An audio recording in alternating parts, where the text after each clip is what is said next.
O tema de hoje é informativo. Nós vamos falar sobre João Barbosa.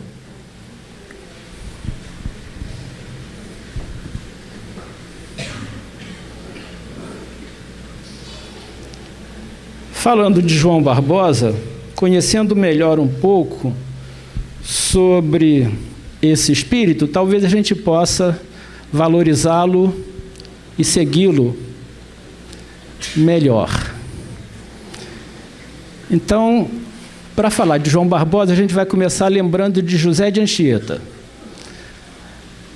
Teve aqui, juntamente com o padre Manuel da Nóbrega, no início da colonização do Brasil, nasceu na Espanha e desencarnou aqui, na cidade chamada Heritiba, hoje, em homenagem a ele, com o nome de Anchieta. José de Anchieta, numa síntese, a gente poderia dizer que ele foi professor, evangelizador, poeta, linguista, teatrólogo, enfermeiro, médico, cozinheiro, padre, diretor de colégio, pregador, confessor provincial, diplomata e fundador de cidades. Fundador de São Paulo. Ficou refém dos Tamoios por 5 meses na cidade de Peroígue, quando ele escreveu na areia da praia um poema de 4.172 versos em latim dedicado à Virgem Maria.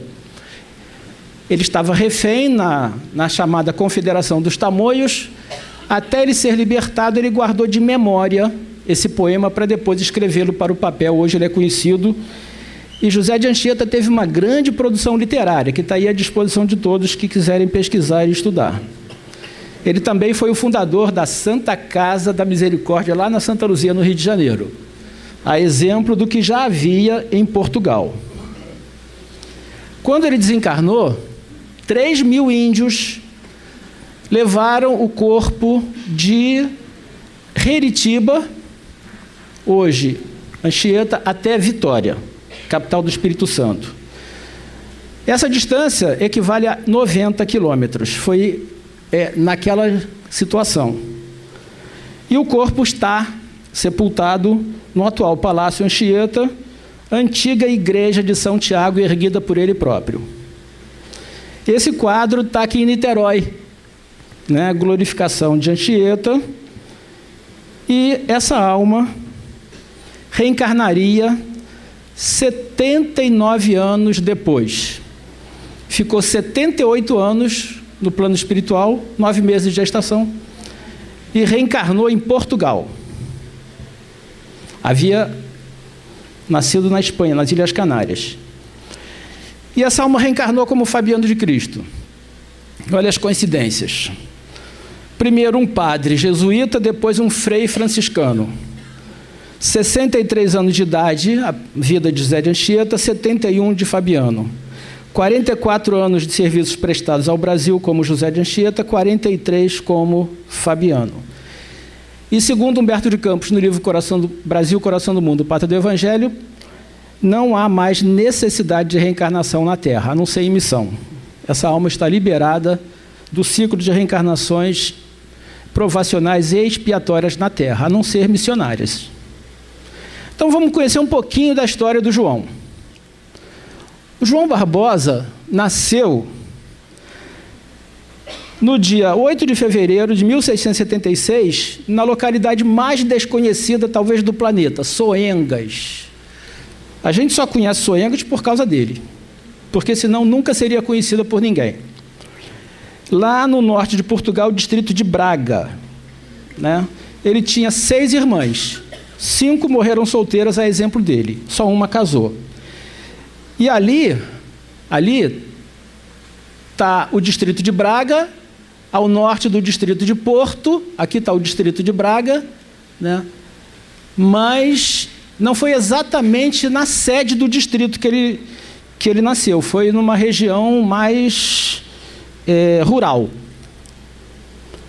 Então aqui, para a gente ter uma ideia, aqui é o distrito de Braga ampliado, com os seus respectivos concelhos, dentre eles o Conselho de Vieira do Minho. Mas também não foi em Vieira do Minho, foi no interior de Vieira do Minho. Então, foi aqui. Aqui está o Conselho de Vieira do Minho, as suas freguesias, e nesta freguesia aqui, ele nasceu. A divisão administrativa de Portugal é diferente, político-administrativa, né? Portugal é dividido em distrito, distrito divide em conselho, conselho divide em freguesia e acabou. No Brasil, a correspondência seria assim, o distrito corresponderia ao Estado. É a primeira divisão da nação, do país. Depois, o conselho seria o nosso município. E depois, na nossa divisão, viria o distrito, cuja sede é uma vila. Mas a gente ainda tem desdobramentos, mas em Portugal não. A unidade político-administrativa menor que existe é a freguesia. Então, não há uma correspondência direta na divisão político-administrativa. Para a gente ter uma ideia, olha, Soengas, na Península Ibérica, é um pontinho invisível aqui. Vamos tentar aproximar. Soengas e o Conselho de Braga, né? Exagerando, Soengas fica naquela localidade. Vamos aproximando. Aqui, a gente já vê Braga, Vieira do Minho, mais ou menos ali, Soengas. Mais perto, a sede, né, que é Vieira do Minho, e aqui, junto ao rio Cávado, que está represado, Soengas. Vamos chegar mais perto, é aqui,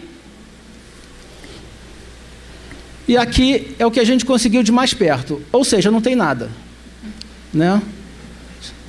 A gente só tem ali algumas propriedades, né? Aqui é o rio Cávado. Algumas biografias dizem que Soengas é a margem do rio Minho. Não é, é do rio Cávado.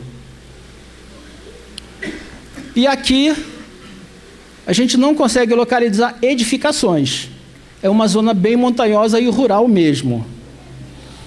Então, ali o rio Cávado junto a São Miguel, a bandeira de Soengas, o brasão, e um trecho aqui da localidade, da região, para a gente ter uma ideia, que é uma área bem rural e vive basicamente da pecuária e da agricultura. Dados censitários, olha só, Soengas tem 2,22 quilômetros quadrados. Se fosse um quadrado, um retângulo melhor, né? Seria 1 por 2 quilômetros. É mínimo. Olha a população, em 2011, 148. Caiu 10 anos, porque em 2001 eram 161, menos 13. A população está decrescendo, ou estão morrendo ou estão saindo de lá, né? E a palavra soenga já dá uma ideia. Soenga vem de sodenga, lugar ermo, isolado, deserto. Realmente está correspondendo ao que ele na realidade é. E aqui a gente conseguiu na internet uma placa, um senhor, provavelmente português, lá Soengas, né? Bom, para a gente conhecer a vida do João Barbosa, a gente recorreu a esse livro aqui, né? Do César Soares, A Vida de Fabiano de Cristo, Mergulhando no Mar de Amor, que inclusive a gente botou em promoção, acabou tudo. Se alguém quiser, a gente compra mais. Hã? Então, essa imagem descreve bem a realidade da vida do João, né? Vivia no campo, e a gente tem algumas informações do César Reis. O menino recebeu o nome de João, por quê? Porque tradição da Igreja Católica, naquele dia do nascimento, era o dia de São João da Mata. Então, ele nasceu João. A família Barbosa era um casal e 6 filhos, que a gente já viu, viviam na área rural. No século XVI, a vida da família era uma vida de fartura, de prosperidade. Mas eles perderam essa condição e, naquela época, eram uma família pobre. A rotina do João era ajudar o seu pai na lavoura, trabalhando no campo, e, junto à mãe, as 5 filhas fazendo o serviço de casa. Diz César Reis, na pureza do campo e na simplicidade da natureza, João aprendeu a docilidade e a meiguice próprias de um pastor de ovelhas que mais tarde as empregaria no trato com os homens. Ainda César Reis, ele diz o seguinte: o trabalho no campo, as ovelhas, era assim, né? Era assim a vida na aldeia, né? Na aldeia pobre de Soengas. O trabalho no campo, as ovelhas nas ribanceiras do morro, o frio, o vento gelado, a colheita das uvas, as oliveiras com seus frutos, sapato de couro tosco, lama úmida e fria, longos e lentos dias do inverno rigoroso, fogão de barro, sempre aceso para aquecer a casa pequena, de apenas 2 cômodos, água escassa, trabalho de sol a sol, despertar cedo, vida no campo, na serra, vida de lavrador. É o que a gente mais ou menos já conhece sobre a vida no campo. Pouco se sabe sobre a infância e adolescência de João. Sabe-se que, pela vida simples e pobre, poucas oportunidades teve de travar contato com os livros. Era muito raro a escolaridade dos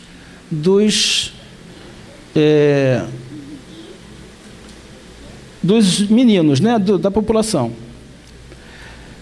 Isso presume-se que ele tenha reservado algum tempo para os estudos, porque mais adiante ele vai demonstrar esses conhecimentos. Mas não se sabe se ele frequentou escola ou se aprendeu como autodidata. Consta que ele teve, mais adiante, está aqui, que um padre da região que percebeu a tendência dele, o interesse pelos livros, esse padre, quando ele passava pela freguesia, ele acolhia o João e oferecia para ele livros para que ele aprendesse a ler. E também parece que passou as primeiras noções de matemática, tanto é que mais tarde ele viria demonstrar esses conhecimentos. Então, esse padre teria ensinado a ele as primeiras letras, as primeiras contas, mas como ele viajava, o padre, ele tinha que atender várias freguesias, os exercícios eram repetidos muitas vezes pelo menino. Quer dizer, então, ele próprio acabou se dedicando e intensificando os estudos por conta dele. Então, ele passou a ser um dos raros que tinha escolaridade. Bom, como a família era pobre e como João se apresentava com alguma tendência de prosperidade, o pai viu que ele poderia ser um agente de ascensão social da família. E o pai, então, encaminhou à cidade do Porto, que era a cidade mais próxima, uma grande cidade, para introduzi-lo no mercado de trabalho. Então, para lá, rumou João e passou a trabalhar com o movimento do cais, né? Então, o pai dele tinha alguns amigos que trabalhavam com esses produtos e João acabou se envolvendo, aqui a cidade do Porto, nessas primeiras atividades comerciais. Aqui a gente tem a ideia, aqui é a cidade do Porto, lá está Soengas, né? Aqui a cidade do Porto era muito acessada, era um porto muito importante, como ainda é hoje, né?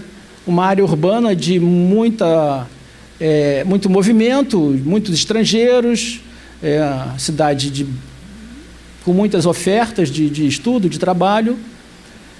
Então, a 3 horas de distância, ele percorreu esse caminho e chegou na cidade do Porto e começou a trabalhar, né? Então, nessa época, chegava na cidade do Porto notícias de todo mundo, porque Portugal tinha várias colônias espalhadas pelo mundo e eles mantinham relações comerciais com várias partes do mundo, e ali era um porto de muito movimento, e chegava e saía muito estrangeiro, trazendo várias notícias. Uma delas era do Brasil, que era uma terra muito rica e havia muito ouro. Isso despertou o interesse de João. E o Brasil, isso em torno de 1676, ele devia ter aqui talvez 18 anos, por aí, 1690, mais ou menos, né? Brasil colônia. Era o tempo do ciclo do ouro no Brasil, né? E essa notícia corria o mundo. Ia para Portugal, Portugal tinha dívidas com a Inglaterra, chegava na Inglaterra e assim correu o mundo todo. E as notícias despertavam o interesse de várias pessoas e João ficou maravilhado e decidiu vir ao Brasil, né? Veio com 2 sócios, atravessou o Atlântico e chegou ao Rio de Janeiro, né? Aqui é uma ilustração, mostra alguns aspectos, não é real, não sei localizar a época dessa ilustração, mas reflete o Rio de Janeiro. Então, num determinado momento, ele teve que se despedir da família, enfrentou os desafios do oceano e, meses depois, chegou ao porto do Rio de Janeiro. Só que ele não se fixou na capital, porque não era através da capital que se chegava à região de ouro nas chamadas Minas Gerais. A cidade sede, na época, para o comércio do ouro, era Paraty. Quer dizer, não cidade, era uma vila, né? Então, Paraty, para lá é que se dirigiam os aventureiros em busca do ouro. E foi para lá que ele foi, com os 2 sócios, né? E acabou fixando residência na vila de Paraty.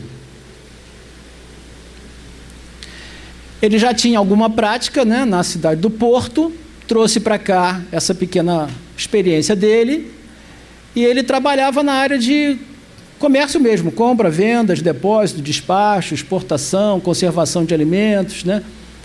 E aqui, essa atividade aqui era conhecida como carreira das minas, que era o negociante, não diretamente com o ouro, mas sim atendendo às necessidades de todos aqueles que estavam envolvidos com a exploração do ouro.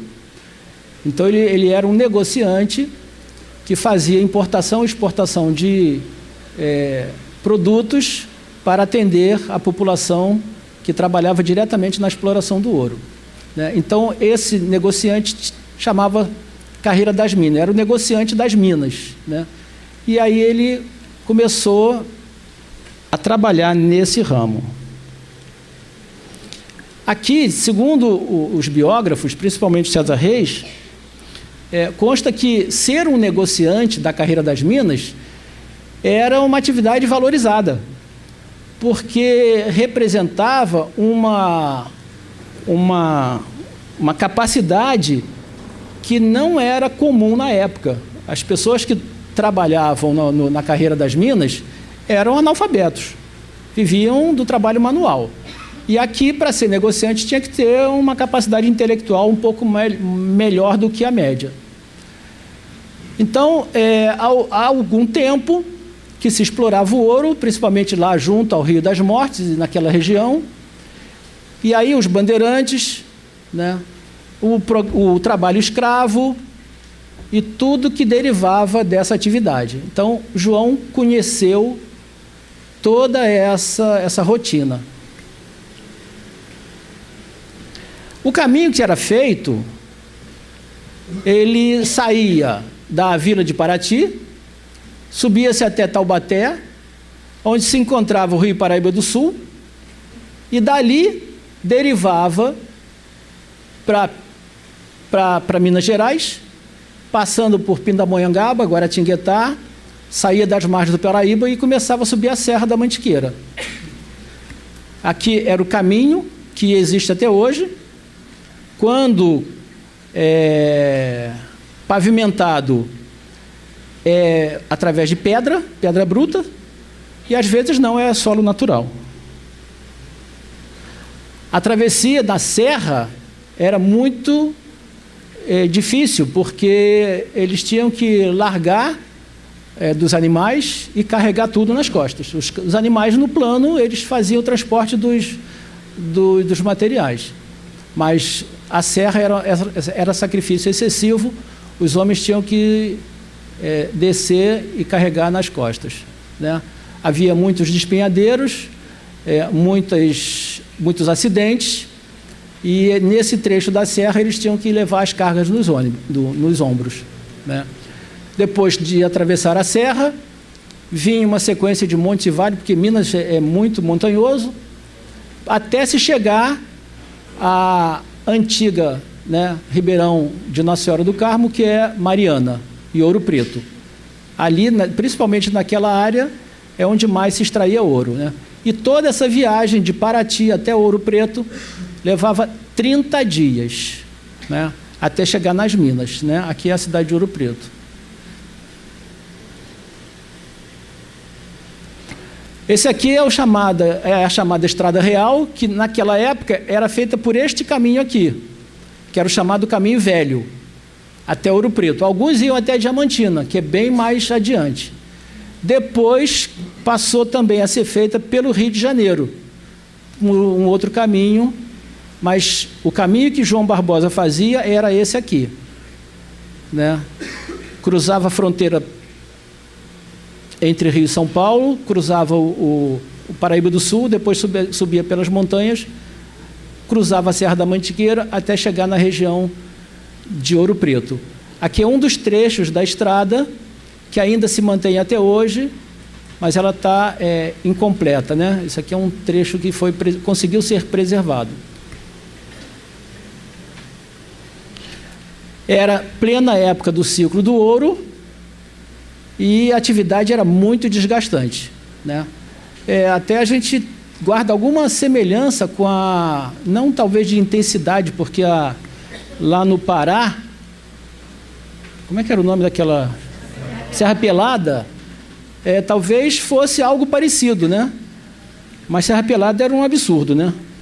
Aqui a população era bem menor, o fluxo de pessoas também devia ser menor, mas a dificuldade talvez fosse tão grande quanto. Então, o ouro era uma atração irresistível, né? Até hoje. Se disser que acharam o ouro no rio tal, o rio vai estar apinhado de gente. Então, na busca do ouro, numerosos escravos vindos, isso intensificou muito o mercado escravo, porque os navios negreiros traziam os homens fortes, né, da África para cá, já que os índios não se submetiam aos portugueses, e os escravos eram, na base da violência, eles acabavam atendendo à exploração e faziam o trabalho braçal mais difícil, né? Então, através de enxada, picareta e todos os recursos que havia na época, eles faziam a exploração do ouro, né? E à frente deles, os chamados senhores e feitores, né? Portugueses, brutos, rudes, que pela violência impunham sacrifícios aos escravos, aos negros, para que eles tirassem a riqueza da terra, né? E daí vem toda essa arquitetura que caracteriza a abundância do ouro na época. E com isso, uma série de crimes, né? Aí é que a gente vê os escravos que não se submetiam às ordens eram sacrificados em praça pública para que todos os demais vissem e passassem a obedecer, porque não havia como fugir desse regime, né? A violência imperava e eles não conseguiam se isentar desses sacrifícios. E João não participava diretamente disso, mas conhecia tudo, né? Acompanhava toda essa rotina. E durante alguns anos, João prosperou nessa atividade de negociante da carreira das minas. E aí ele e os dois, fixados em Paraty, já tinham organizado um armazém, faziam esse comércio de produtos, né, entre Portugal e Brasil, e traziam o que não se produzia aqui: queijos curtidos, chamados queijo do reino, salsichões, salames, linguiças, azeites, vinhos, roupas, botas, linhas, artigos de couro, tudo que era necessário para ser consumido, mas não era produzido, então vinha de lá. E assim trocavam os alimentos e demais mercadorias pelo ouro. E eles acabaram enriquecendo, né? Os negociantes eram ricos. E aí vieram os resultados. Em poucos anos, João já estava senhor de pequena fortuna. Era conhecido na cidade, quer dizer, na vila, né, em Paraty, e já fazia planos de retorno, porque a finalidade da vinda dele era trazer riqueza para reerguer socialmente a família que ficou lá em Soengas, né? E devolver, né, à família Barbosa o seu antigo brilho feudal, porque em séculos anteriores a família era de nobres, ricos. Esse frei João José, um biógrafo, diz que João jamais negociou a própria alma. No meio dos 1000 perigos que o cercavam, conservou-se livre, sem escravizar-se ao ouro. Longe de contaminar-se com os negócios, no meio deles se lhe aperfeiçoou a generosidade. O que é raro, porque quanto mais a gente enriquece, mais avaro a gente fica, né? E ele não derivou para essa condição. Ele era um homem generoso. E conhecido, muito conhecido em Paraty.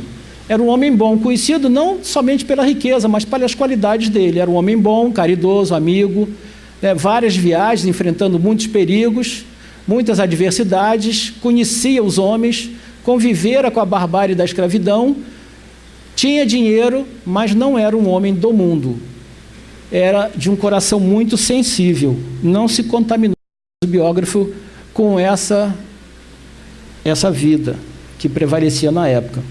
Quando ele tinha 28 anos de idade, ele já estava com a vida profissional estabilizada, pensando em retornar, vivendo em Paraty. Só que ele mantinha essa tendência de se isolar daquela rotina. O Frei Apolinário, que foi outro biógrafo, diz que as agências do mundo nunca lhe serviram de embaraço para lembrar-se das obrigações de um homem católico. Ele era muito religioso e passou no Brasil a ajudar muitas irmandades. Ele se vinculou à igreja paroquial de Paraty, ele ajudava na Irmandade do Santíssimo Sacramento, era devoto das almas do purgatório e ajudou a erguer a Irmandade da Boa Morte, né? Não era miserável, não era avaro, e ele era conhecido muito mais pela sua generosidade do que pela sua riqueza, né? Aqui é a igreja de Santa Rita, né? Essa é a igreja mais antiga de Paraty, né?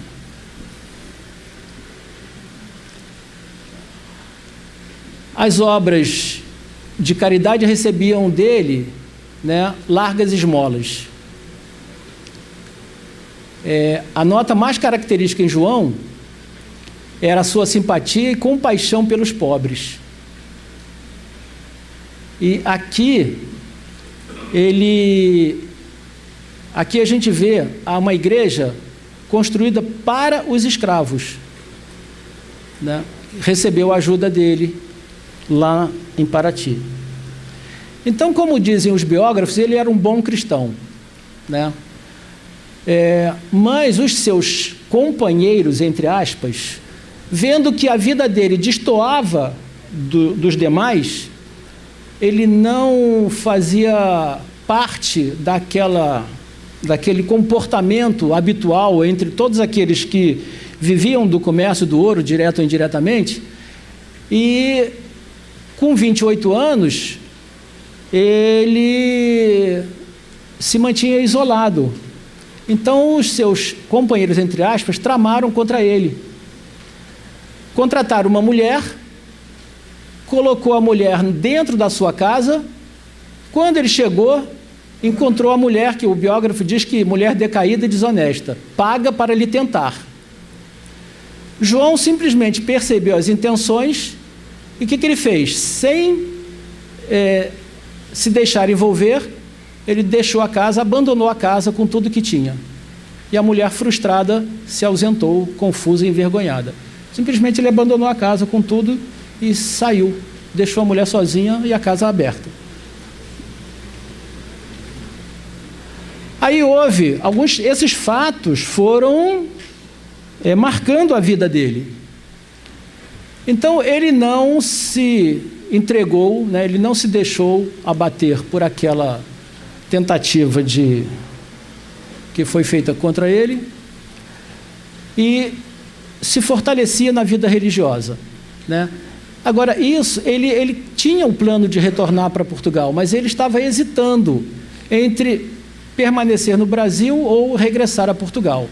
E as coisas acontecendo, ele já vida estável, fortuna já conquistada, então era hora de dar uma decisão, um rumo para a vida. E ele não se decidia, até que um dia, um acontecimento veio precipitar a decisão dele. Numa aldeia chamada Aparição, um sócio, e no negócio dele, ele foi vítima de um assassinato e acabou morrendo aqui, né? E mais um motivo para abalar a vida de João. Segundo o biógrafo, diz que ele era maduro nessa época, estava disposto e resoluto para abrir mão daquela vida e dedicar-se à vida religiosa, né?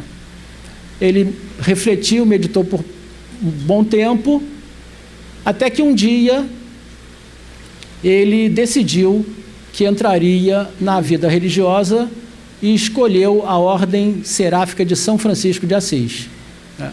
Então, ele que por longos anos tinha sonhado com as riquezas da terra, tinha conquistado, agora queria ser pobre como o pobrezinho de Assis. Ou seja, realizou o seu intento, mas aquilo não preencheu o seu coração. Ele procurou então o Frei Boaventura de Jesus, que era o provincial da Imaculada Conceição do Sul. A sede era aqui no Rio de Janeiro, e o Frei Boaventura ficava no convento de Santo Antônio, e João pediu ao Frei que o admitisse na ordem. E o padre provincial viu que João era um homem reto, sincero, simples, maduro, comedido, piedoso, e resolveu admiti-lo sob condições. Aqui é só um adendo, eu vou pular isso. O Frei Boaventura, né, disse que a vida religiosa exigia, era rigorosa, né? Eles precisavam fazer um voto de pobreza, castidade e obediência, né? E o pedido dele foi aceito e foi autorizado o ingresso dele no convento de São Bernardino de Sena, em Angra dos Reis, esse convento aqui. Esse convento é ruína, mas não foi neste convento que ele serviu. Foi um anterior que foi destruído por desabamento, que era junto da serra. Esse foi construído depois, novamente, depois transformou-se em ruínas. O convento original já não existe mais, nem como ruína. Então foi o que ele fez, atendendo às exigências da vida religiosa, ele desfez-se dos bens, uma parte ele mandou para Portugal, a outra parte ele mandou para os familiares e a outra distribuiu aos pobres, né? Inclusive parte ao próprio convento que o admitia, né? Então, como diz o biógrafo, pobre como ao mundo viera, dele agora sairia sem nada a possuir. Desfez toda a fortuna, distribuiu a fortuna e ingressou na vida religiosa no convento de São Bernardino de Sena. Então, no dia 8 de novembro, com 28 anos, ele se apresentou na portaria, simbolicamente seria esse, né? Mas esse é o novo, foi o anterior, e apresentou-se lá. Esse aqui é o convento atual, né? Quem vai a Angra vê lá de frente, aqui está o convento, mas é a ruína.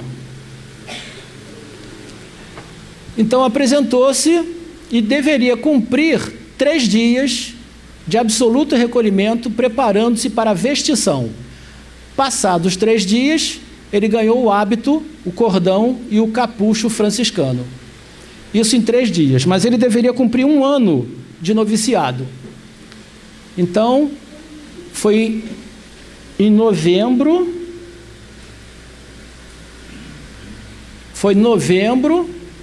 de 1704, ele tinha 28 anos.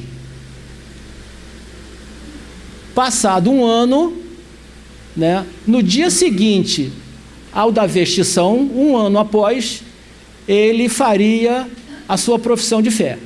Então, no dia 12, a vestição foi no dia 11 de novembro de 1704, no dia 12 de 705, ele transformou-se em um irmão religioso e trocou o nome de João para Fabiano e Barbosa para de Cristo. Passou a ser Fabiano de Cristo.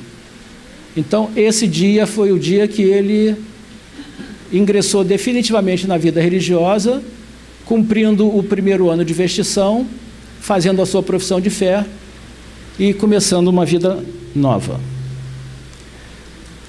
Então, a partir desse ano, João Barbosa agora é Fabiano de Cristo. Começa então uma nova história. Essa história já dura 308 anos. Não era para ter fim ali, não. Era para ter uma outra. Eu fiz uma adaptação do... Eu trouxe o arquivo errado.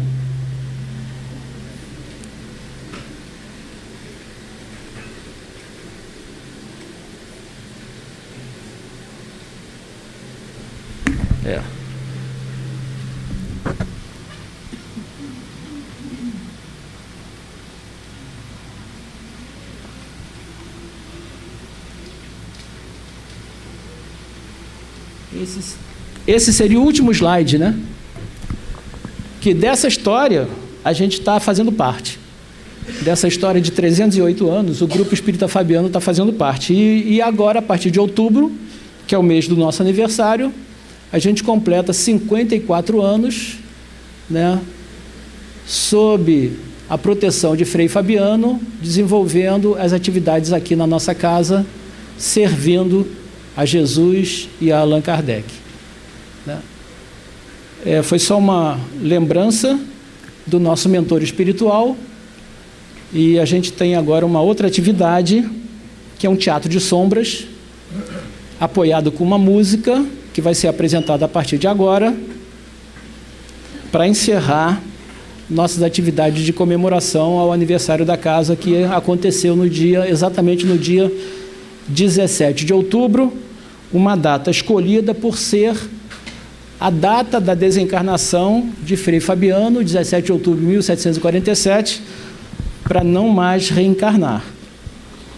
Essa casa é uma casa de Jesus, administrada espiritualmente por Fabiano e operada por braços de alguns trabalhadores dedicados que mantêm a parte material. Rodrigo, tudo bem?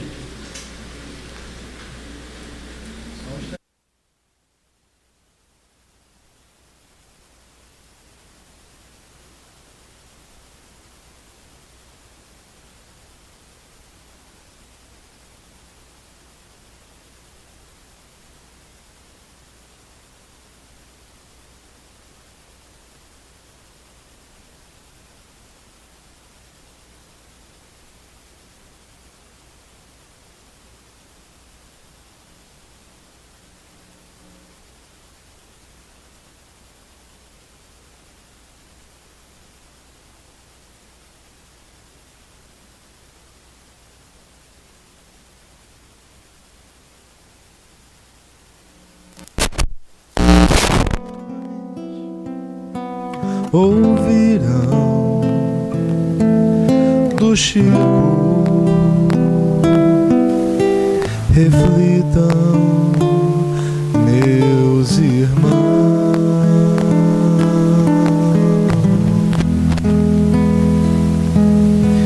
em Belfor Roxo, uma irmã muito doente,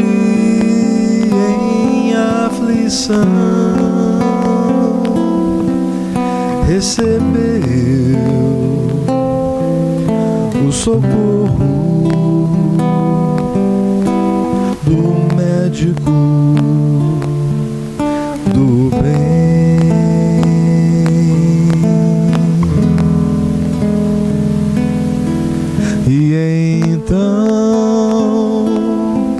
quando voltarão na semana seguinte, vislumbrarão o ideal do trabalho social.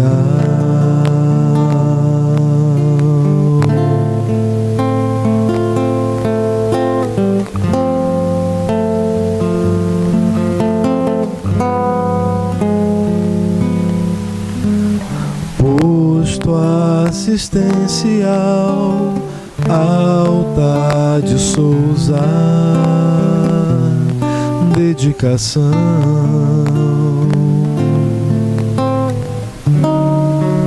O alimento para o espírito, o evangelho do Cristo.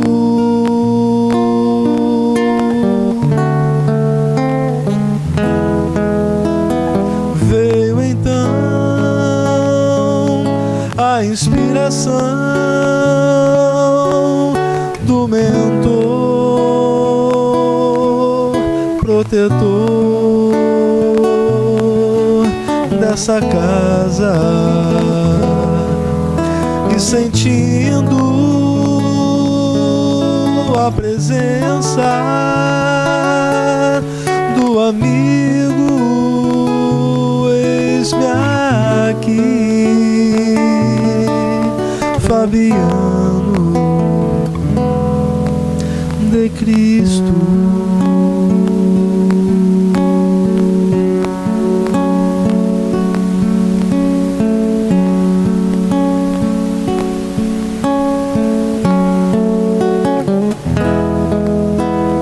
Na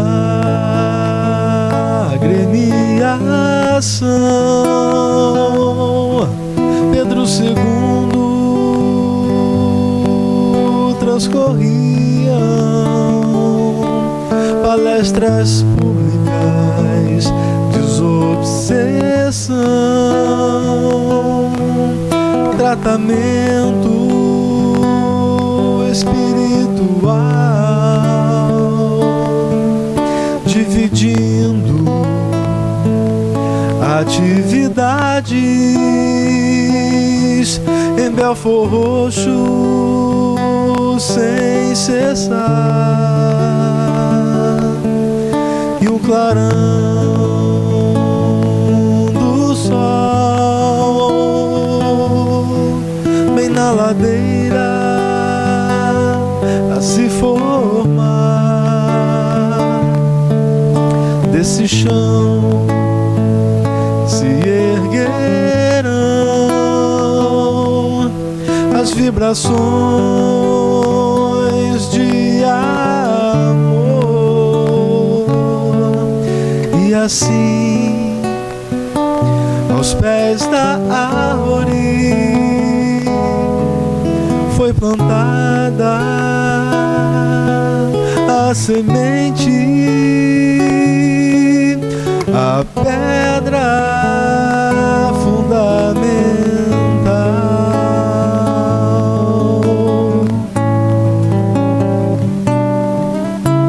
Crescia o grupo espírita, Fabiano alimentando a matéria e o espírito com a sopa de amor. Então, mãos à obra.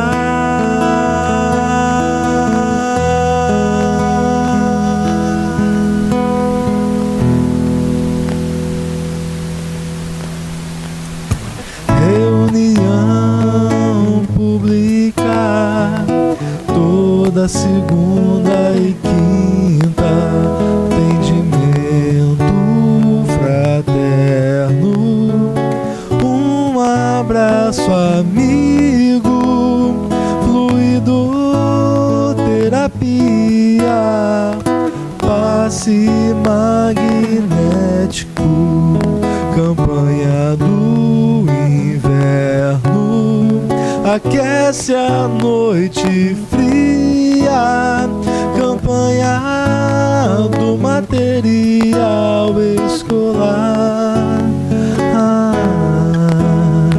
Que lindo ver os pequenos com asas pra voar, jovens mães, a esperança, jovens corações, aprendendo o caminho que o Evangelho ensina.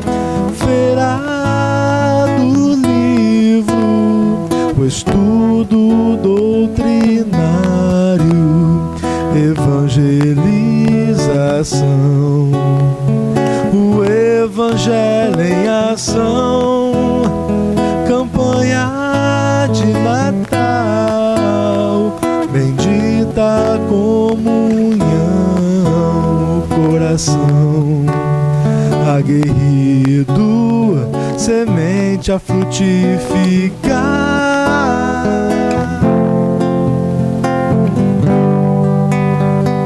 Médico, dentista, farmácia, barbearia, ambientação, cursos e oficinas, ENEF encontrar-te, feirão do Divaldo e o bazar a propagar a arte criativa, livraria divulga o Consolador, instruindo espíritos, transformando caminhos, reunião mediúnica, socorro fraternal, os dois lados da vida, buscando um ideal na mensagem escrita, trazendo a esperança na fé ativa, nos mostram as pegadas